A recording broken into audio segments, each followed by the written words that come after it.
हर रोज एक नई कहानी देखने के लिए चैनल को सब्सक्राइब करें और बेल आइकन को दबाना ना भूलें।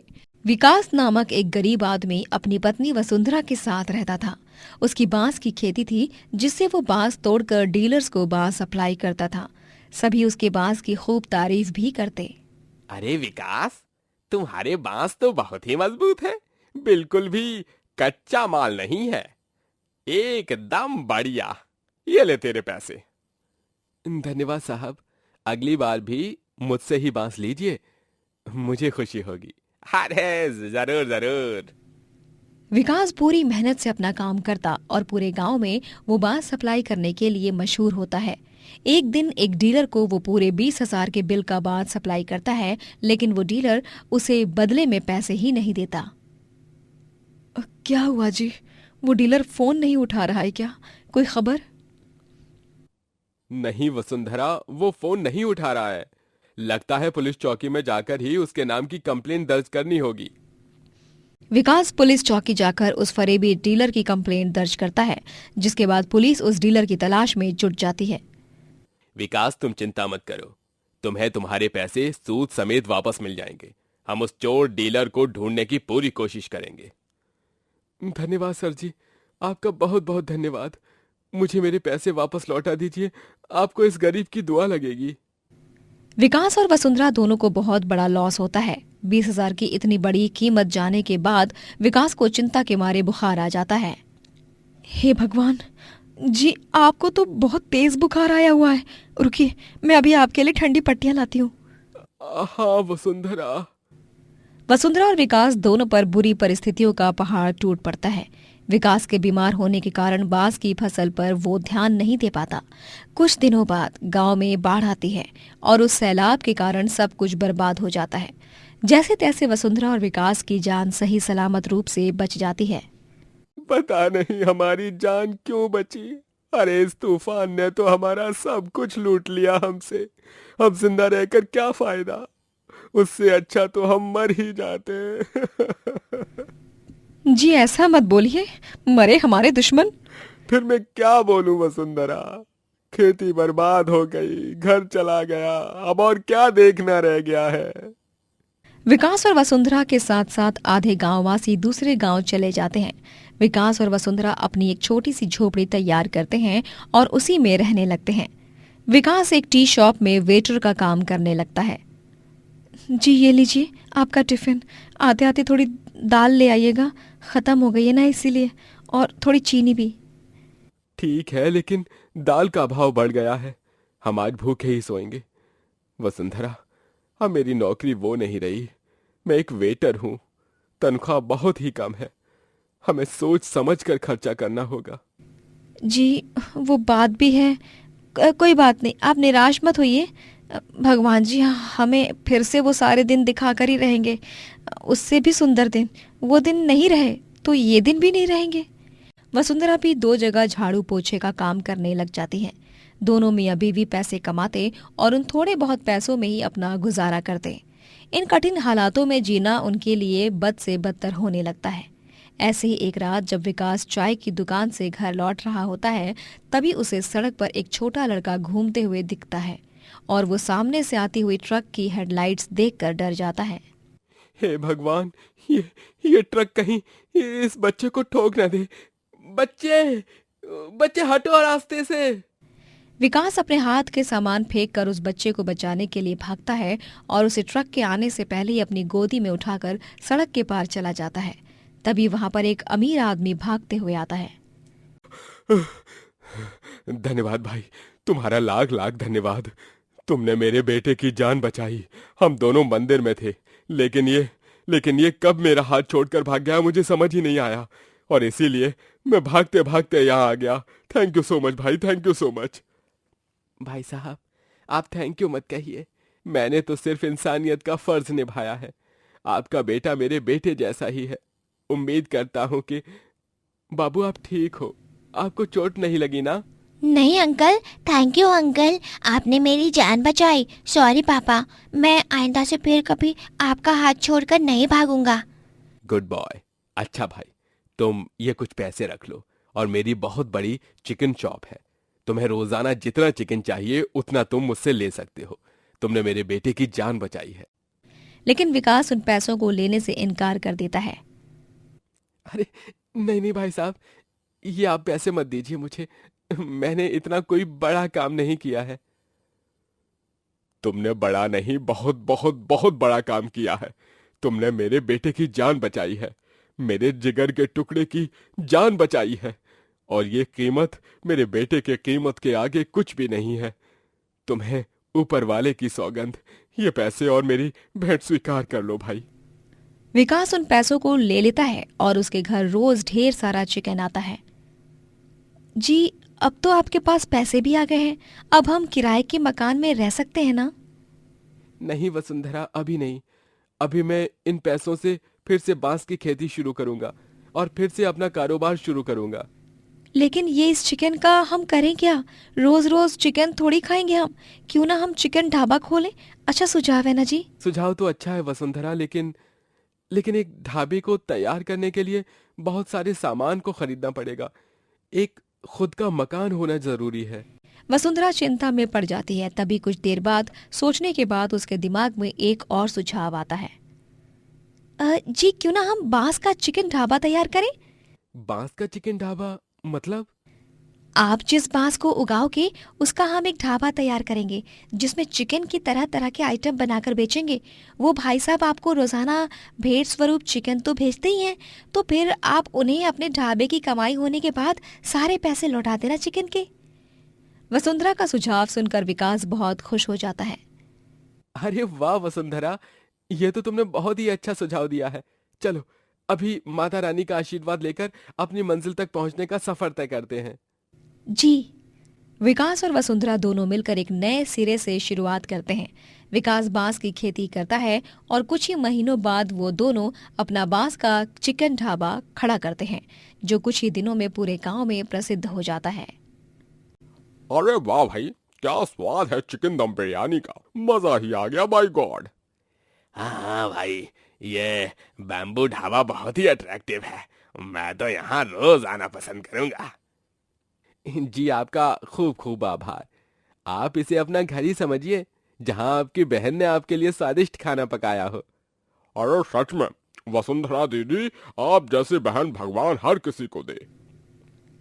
थोड़े ही समय में विकास और वसुंधरा का बांस चिकन ढाबा सबके दिलों को जीत लेता है और सभी ग्राहकों को वसुंधरा के हाथ का बना खाना भी बहुत पसंद आता है। ढाबे से तरक्की प्राप्त करने के बाद विकास सारे पैसों को उस अमीर आदमी को वापस लौटा देता है और खुशी और लगन से अपने ढाबे पर काम करता है। नहीं पापा, मैं इंजीनियरिंग नहीं करना चाहती। आप समझ क्यों नहीं रहे हो? कुकिंग और होटल मैनेजमेंट करना है मुझे। जो मेरी इच्छा है मुझे वही करना है। नहीं रितिका, तुम अगर कुछ करोगी तो वो सिर्फ और सिर्फ इंजीनियरिंग की तैयारी करोगी, वरना कुछ नहीं। मैं हमेशा से ही चाहता था कि तुम बड़ी होकर एक इंजीनियर बनो। ये कहानी है रितिका की, जो अपने पिता नवनाथ और माँ कौशल्या के साथ रहती हैं। रितिका की इच्छा होती है होटल मैनेजमेंट की पढ़ाई करना, क्योंकि उसे कुकिंग करना काफी पसंद होता है। और तो और वो स्वादिष्ट और अनोखे डिशेस भी इन्वेंट करती है। लेकिन नवनाथ चाहता है कि रितिका इंजीनियर बने और उसका नाम रोशन करे। रितिका बिटिया, अगर तेरे पापा कोई सुझाव दे रहे हैं तो उसमें तेरी भलाई ही होगी ना। अरे मान लेना फिर उनकी बात और कर ले इंजीनियरिंग। नहीं माँ, आप दोनों मुझे फोर्स क्यों कर रहे हो? मुझे इंजीनियरिंग में बिल्कुल भी अच्छा नहीं लगता है। रत्ती भर का भी इंटरेस्ट नहीं है। मैं होटल मैनेजमेंट करना चाहती हूँ बस। अरे क्या होटल मैनेजमेंट? यहाँ अपने घर की रसोई तक संभालनी नहीं आती और होटल मैनेजमेंट करना है मैडम को। चुपचाप जो हम कह रहे हैं वही करो। रितिका को नवनाथ की बात माननी ही पड़ती है और वो इंजीनियरिंग कर ही लेती है। जैसे तैसे पास हो जाती है, लेकिन उसे इतने अच्छे नंबर्स नहीं आते, जिस वजह से उसे नौकरी भी नहीं मिलती। वो और नवनाथ बहुत प्रयास करते हैं, लेकिन असफल ही रह जाते हैं। वक्त गुजरता जाता है और रितिका की जिंदगी में करण नामक एक लड़का आता है। दोनों एक दूसरे को एक कॉलेज इवेंट पर मिलते हैं और बातें होती हैं। फिर मुलाकातें होती हैं और आगे जाकर प्यार हो जाता है। रितिका, मैं तुमसे बहुत प्यार करता हूं। अगर तुम हो तो ही ये जिंदगी है। I love you Ritika. Will you marry me? अ, वो करण, वो करण। रितिका, मैं जानता हूं कि हम दोनों के बीच बहुत सारे डिफरेंसेस हैं। तुम एक अमीर आदमी की बेटी हो, मैं एक गरीब घर से हूं, लेकिन ट्रस्ट मी, मैं तुम्हें हमेशा खुश रखूंगा। Karan, I love you too. Ritika भी अपने घुटनों के बल बैठती है और प्यार भरी आंखों से करण का हाथ पकड़ती है और कहती है, yes, I will marry you. मैं तुम्हारी दुल्हनिया बनने के लिए तैयार हूं। ऋतिका जब घर पर करण के बारे में बात करती है, तभी नवनाथ गुस्से से तिलमिला उठता है। तुम्हारा दिमाग खराब हो गया है क्या रितिका? तुम्हें बचपन से मैंने इतने नाजों से पाला है, इसी दिन के लिए। लेकिन पापा, मैं करण से बहुत प्यार करती हूँ। माँ, कुछ समझाइए ना पापा को। पापा प्लीज मान जाओ ना, करण एक बहुत ही अच्छा लड़का है। लेकिन है तो गरीब ही ना। क्या वो तुझे उस तरह संभाल पाएगा जैसे मैंने तुझे संभाला है बचपन से? नहीं ना? क्यों बोलती क्यों बंद हो गई तुम्हारी? नवनाथ जी, अब बिटिया इतना कह रही है तो एक बार मिल लेते हैं ना उस लड़के को। तुम चुप रहो भाग्यवान। नवनाथ ऋतिका और करण की शादी से इनकार कर देता है। वहीं करण के घर पर उसकी मां सुमित्रा, पिता जगदीश और दादाजी राघवेंद्र ऋतिका को शादी से पहले ही बहू के रूप में स्वीकार कर लेते हैं। रितिका, अगर तुम्हारे पापा हम दोनों की शादी के लिए राजी नहीं हैं, तो फिर मैं तुमसे जबरदस्ती नहीं करूंगा। मुझसे पहले उनका तुम पर हक है। हक है, लेकिन मेरा भी तो मन है, मेरे भी जज्बात हैं, मेरी भी इच्छाएं हैं। बचपन से लेकर आज तक पापा ने सिर्फ अपनी ही चलाई है और उनके नक्शे कदम पर चलकर मैं जिंदगी में सिर्फ असफल हुई हूँ। ऋतिका और करण बहुत चिंतित हो जाते हैं। नवनाथ ऋतिका के लिए एक रिश्ता ढूंढता है और वो उसकी शादी एक अमीर लड़के से पक्की करवा देता है। लेकिन इससे पहले कि नवनाथ ऋतिका को किसी और को सौंपे, ऋतिका और करण मंदिर में जाकर भगवान को साक्षी मानकर शादी करते हैं और घर जाते हैं। करण और ऋतिका के गले में वरमालाएं देखकर नवनाथ और कौशल्या हैरान होकर चकित रह जाते हैं। सॉरी पापा, मैंने आपकी मर्जी के खिलाफ ये सब कर लिया, आपकी बात नहीं मानी। लेकिन आपको मेरी फीलिंग्स की भी कद्र करनी होगी। मैं यहाँ आपके आशीर्वाद लेने आई हूँ। जहां से आई हो वहीं पर लौट जाओ। दफा हो जाओ, यहां से दफा हो जाओ, और आइंदा से फिर कभी भी अपनी ये मनहूस शक्ल मुझे मत दिखाना। नवनाथ ऋतिका का सारा सामान घर के बाहर फेंक देता है और उस दिन से वो ऋतिका से बात करना बंद कर देता है।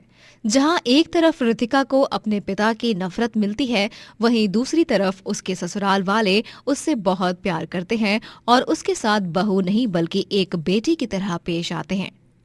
ऋतिका बहू, तू अकेली काम नहीं करेगी, मैं भी तेरा हाथ बटाऊंगी बहू। लेकिन माँ जी। ऋतिका बहुरिया, सुमित्रा तुम्हारी सास नहीं मां समान है। ऋतिका को उसके ससुराल वाले जरा भी गरीबी का एहसास होने नहीं देते। ए लो बहू, ये कुछ जेवरात हैं। इका हमने सुमित्रा बहू को भी दिया था जब वो इस घर की बहू बन के आई थी। ये हमार खानदानी जेवर हूं। पर दादाजी, इन सब की कोई जरूरत नहीं है। ये रस्म और परंपरा तो बस नाम के लिए होते हैं। नहीं ऋतिका बहू, तुम्हें फिर भी इन्हें अपनाना होगा, पापा जी का मान रखने के लिए।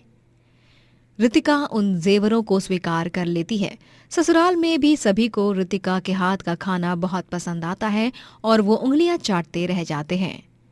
वाह वाह बहू, सच में मान गए तुमको। क्या स्वादिष्ट खाना पकाया है। वाह, मन तृप्त हो गया बेटा। हाँ बहुरिया, ऐसन लिट्टी चोखा तो तुहार स्वर्गवासी दादी ने भी कबू नहीं बनाया, ना ही हमारे अम्मा ने। मैं तो खुद को बहुत भाग्यवान मानती हूँ कि मुझे एक इंजीनियर बहू मिली है जो इतना बढ़िया खाना बनाती है। थोड़े दिनों बाद अचानक से जगदीश और करण की नौकरी छूट जाती है, जिस कारण घर पर आर्थिक समस्या आ जाती है। सभी बहुत परेशान हो जाते हैं। पता नहीं अब क्या होगा। मैंने कई जगहों पर फिर से इंटरव्यू दिए हैं, लेकिन मुझे नौकरी मिली ही नहीं। अगर ऐसा ही चलता रहा तो हम सबको सड़क पर ही जाना पड़ेगा रहने। तभी ऋतिका के दिमाग में एक बेहतरीन सा सुझाव आता है और वो सभी के सामने कहती है, आइडिया, मेरे पास एक बहुत ही सॉलिड और सुपर्ब आइडिया है। मैंने सोच लिया है, कि मैं अब एक ढाबा खोलने वाली हूँ। जी हाँ, एक ढाबा। आजकल के हिसाब से और जो भागदौड़ भरी जिंदगी है ना, उसमें बहुत से लोग भूखे ही रह जाते हैं। हमारे गांव में इतने ढाबे भी नहीं हैं, इसीलिए मैंने सोचा है कि क्यों ना एक ढाबा खोल लिया जाए। लेकिन बहुरिया, तुम इस घर की बहू हो। हाँ पापा जी, मैं मानती हूँ कि मैं इस घर की बहू हूँ, लेकिन अगर इस घर का बेटा कमाई करके सबको संभाल सकता है तो इस घर की बहू क्यों नहीं। ससुराल वाले पहली बार तो मानते नहीं हैं, फिर ऋतिका उन्हें जैसे तैसे मना लेती है और वो अपना ढाबा खोलती है, जिसका नाम इंजीनियर का ढाबा होता है। ढाबे का नाम सुनकर सभी आश्चर्यचकित हो जाते हैं। जो कोई भी ढाबे में जाकर खाना खाता वो उस ढाबे का फैन बन जाता। ओह वाह जी वाह, क्या स्वादिष्ट खाना बनाते हो जी आप। मैं इस गांव में अकेला रहता हूँ, मिल में काम करता हूँ ना। जी अब तो मैंने तय कर लिया है कि मैं रोजाना खाना यहीं से खाऊंगा। बड़ा मजा आया है जी इस खाने को खाकर। आप हर एक व्यक्ति के लिए ये मैसेज भी दे रही हो कि चाहे आपके अपने आप को कितना भी फोर्स करें, लेकिन करो वही जो आपके दिल को अच्छा लगे। थैंक यू सो मच भाई साहब, इट मीन्स अ लॉट। ढाबे से ढेर सारे पैसे कमाने पर ऋतिका अपने ससुराल वालों को संभालती है। कुछ महीनों बाद करण और जगदीश को नौकरी मिल जाती है और ऋतिका भी 6 महीनों में पैसे कमाकर गांव का पहला सबसे बड़ा रेस्टोरेंट खोलती है। तभी सभी को उस पर काफी गर्व महसूस होता है और नवनाथ भी उससे माफी मांगने आता है। मुझे माफ कर देना बेटी, मैंने तुझे इंजीनियरिंग करने के लिए फोर्स किया, लेकिन मुझे पता नहीं था कि तू अपने कुकिंग के पैशन से इतने आगे आ जाएगी। मुझे तुम पर आज बहुत बहुत बहुत गर्व हो रहा है ऋतिका। एक पिता माफी नहीं मांगते हैं, वो तो आशीर्वाद देते हैं। इस तरह ऋतिका अपने जीवन में बहुत तरक्की करती है और अपने पापा का नाम रोशन करके ही रहती है। इस कहानी से हमें ये सीख मिलती है कि हमें उसी चीज को बढ़ावा देना चाहिए जो हमें पसंद हो, जिसमें हमारी रुचि हो। दोस्तों, अगर आपको ये कहानी पसंद आई तो लाइक करें, शेयर करें और कमेंट करके बताएं कि कहानी में आपको सबसे अच्छा क्या लगा।